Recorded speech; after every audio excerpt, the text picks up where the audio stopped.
It's Garden County Radio, and we're here in the historic Town Hall of Bray. This was built and paid for by Lord Ardee and completed and gifted to the people of Bray in 1881.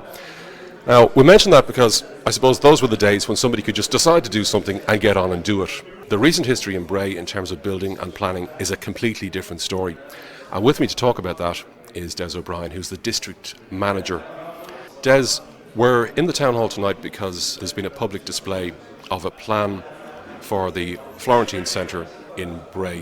When did it first appear on the agenda? Thanks, Noel. I think it was back in '96, before I came into this job. There were tax breaks at the time for car parks, multi-storey car parks. The Bray councillors at the time thought, well, why limit our ambition just to a car park? Why don't we do something a bit more? Do something that would, lift the town, give it a buzz, get more new shops going. And at the time, they invited developers who would be interested in sort of adding to this vision.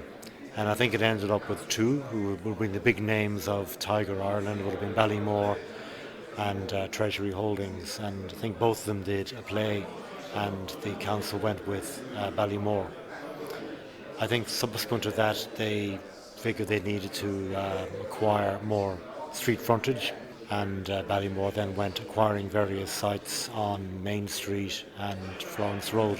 And I think there was an application put in the late 90s, a more ambitious one than when they bought more land went in the early 2000s, which the board I think granted around 2005, and then they weren't happy with that, they bought more sites then.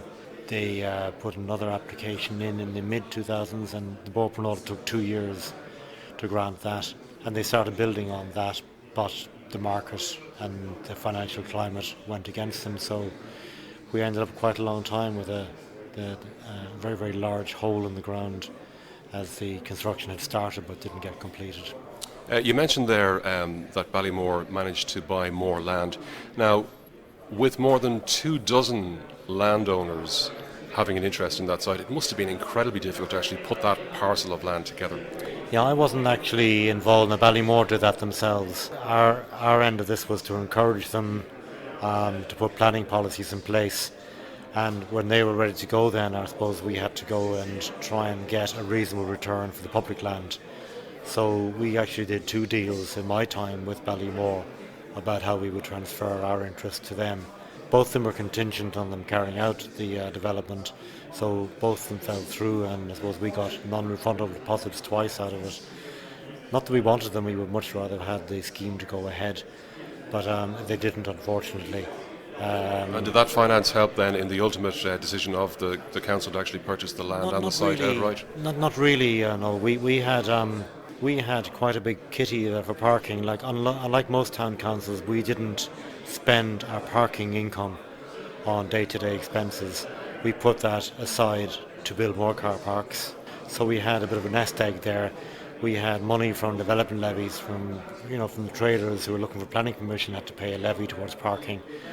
So when it came to now, we've been trying to buy it off Ballymore for a good while, but we could never get the deal over the line. I think banks at the time probably weren't happy to declare how much they were going to lose on the site.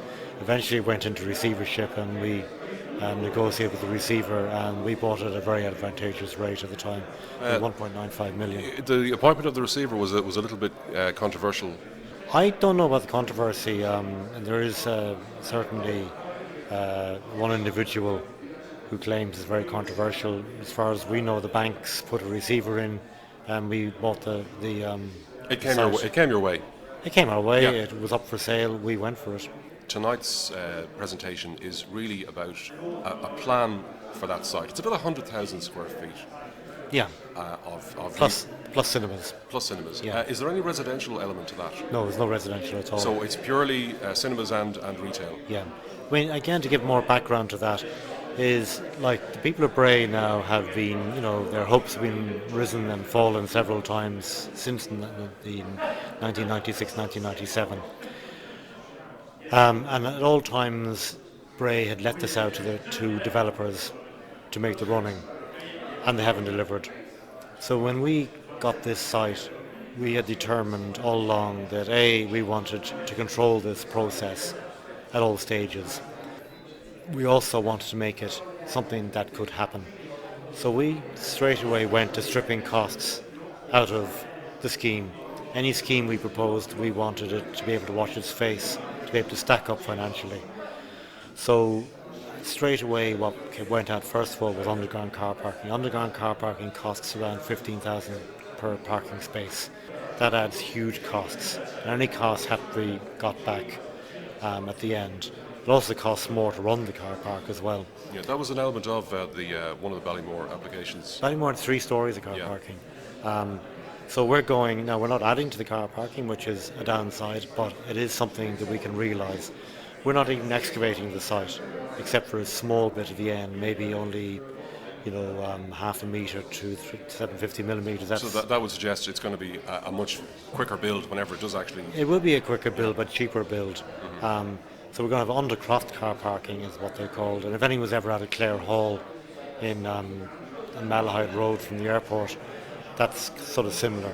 So basically, we're taking advantage. If we go from Main Street level, obviously Quinsborough Road and Florence are falling, so we won't actually be excavating the site.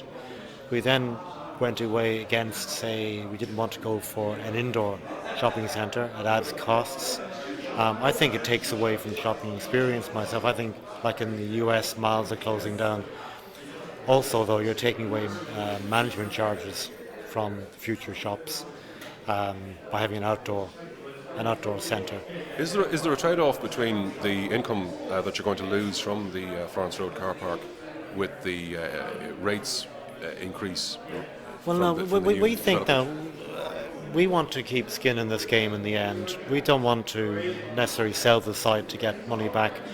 We might end up maybe taking the parking, could be the element of the site that we take income from. This will all, when we get our planning on this now, we're now going to have to advertise for partners. We're going to have to go through some sort of open and transparent process. We don't want to pick it only on costs. We want to pick what developer can bring to the party and what we can get out of it at the end. Is there any estimate for the development cost of this project? It's 20 to 24 million. 24 is million. what So QSs have done so far. Okay, so at this point in time, we're talking about a 24 million euro development with no money on the table. There's no anchor tenant, there's no public-private partnership. No, well, that's what when we get the planning application in, we're probably not going to go through a process. And just to be clear about that, the application has been made by Bray Municipal District Council. Well, by Wicklow County Council, because Bray Municipal District isn't technically an authority in its own right. Yeah. But same thing at the end of the day, yeah. We're driving it. Yeah, so hopefully if the planning application is successful, the idea will be to go to the market with that to seek I think we'll see commercial partners. Yeah. We're going to have to actually do out a document, and I'll discuss this with the members. Basically, we don't want to just do it on cost, and we'll do it on quality as well. We haven't really discussed all those. And just to tease out the point about parking, we heard Councillor Bean raise the issue of the loss of the car park on France Road versus I think it was yourself mentioned Herbert Road. Would you see those things happening in tandem or one after the other, or is there a commitment from the council to address the issue of the loss of parking on the Florence Road site? On the temporary loss of parking, look, there's, you've got to break eggs to make omelettes. Yeah, fair There's point, going to be a loss.